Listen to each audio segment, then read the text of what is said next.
Hello guys होइन हामी चाहिँ गाउँबाट फर्किने क्रममा चाहिँ अब यो बाटो हुँदै हाम्रो काठमाडौँसम्मको यात्रा तय गर्दैछौँ होइन। तपाईँहरूलाई प्रायः सबैले थाहा होला यो बाटो कहाँको के हो कसो हो भन्ने कुरा होइन। काठमाडौँ धादिङ गर्ने मान्छेहरूलाई प्रायः यो बाटो थाहा भएकै कुरा हुन्छ।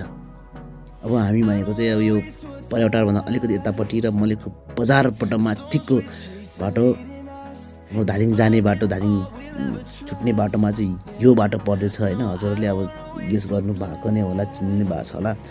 अबको भनेको चाहिँ हाम्रो हाइवेदेखि र धादिङ बजार छुट्ने बाटोको सिमानामा आइपुग्न लागिसकेको छौँ होइन। मलेखु हामी माक्लो बजारमा माक्लो गुम्तीमा आइपुगिसकेको छ होइन।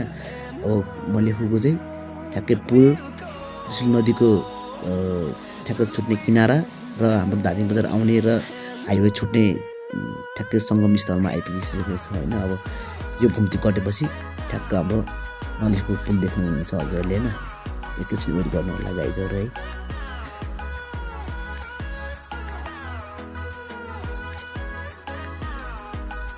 अब भने चाहिँ हाम्रो ठ्याक्क ठाउँ सङ्गम स्थल एकदम छुट्ने धादिङ बजार आउने छुट्ने ठाउँ र हाइवेको बाटोको ठ्याक्क सिमानामा आइपुगिसकेको छ होइन। फुर्के खोलाको पुल पनि देखिसकेको छ गाइज होइन।